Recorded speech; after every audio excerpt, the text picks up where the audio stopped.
Hello guys and welcome to my new video. Today I would like to share my thoughts on the MX keys from Logitech. I am owning the Plus edition and I'm using the version with the European key layout and the multi-operating system support.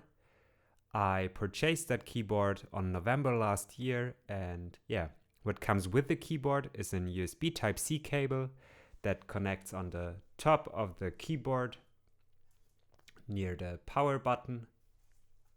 And there you can charge the keyboard, and it's charging up really fast also. And what additionally comes in this edition is the memory foam palm rest. I really like that one. It's really comfortable to use. You can put your palm on top of it while you're typing. And what also ships with the keyboard is the USB Type A Bluetooth connector, the nano one. I think you know this one from other Logitech products maybe. And also an instruction paper, but there's not much information inside. It's more about how you could set up your keyboard and the warranty and stuff. So let's start with the functionality of this keyboard. To be honest, for me the keyboard is a nearly perfect keyboard. The only disadvantage or the only thing that I don't like from that keyboard is that I purchased it to use it with different operating systems.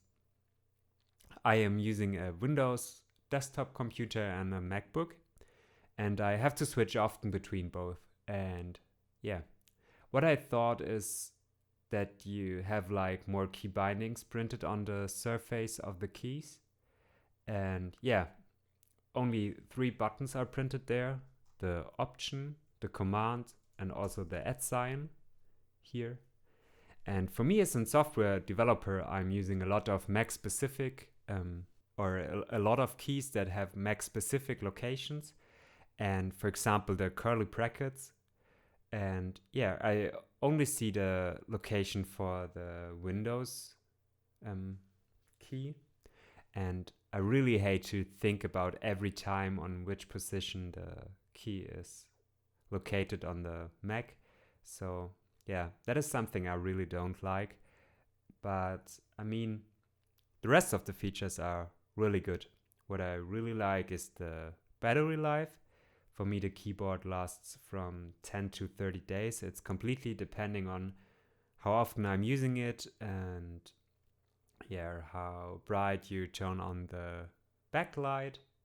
That is a feature I also really like on this keyboard, because it's currently turned off, and when you get close to the keys it lights up, and when you get away like about 5 seconds later the backlight turns off again.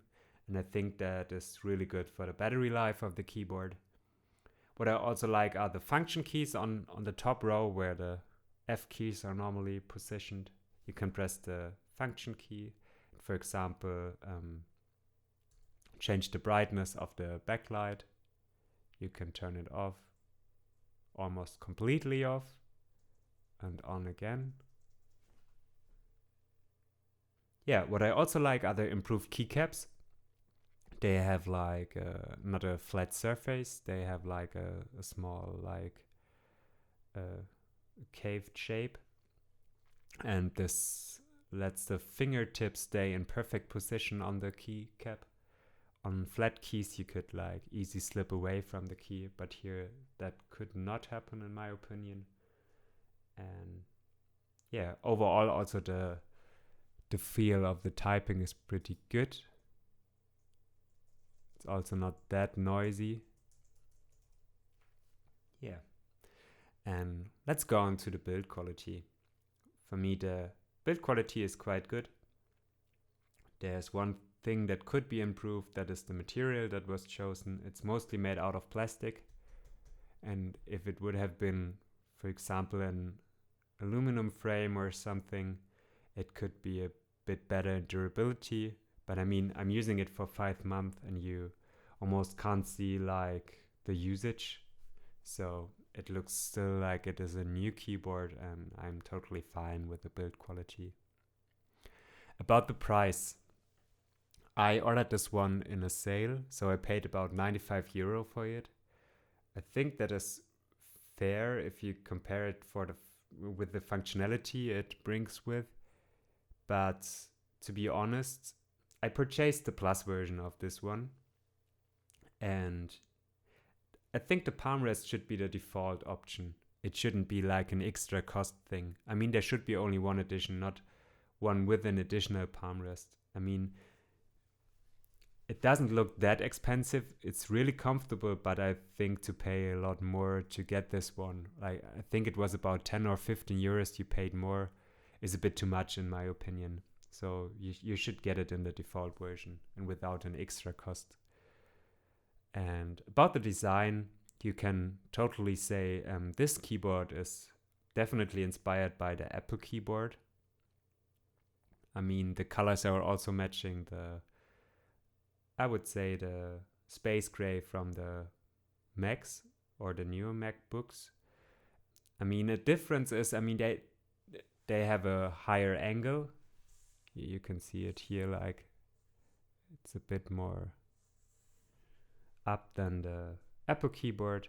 I like this angle a bit more. It could be even a higher angle for my personal taste of use.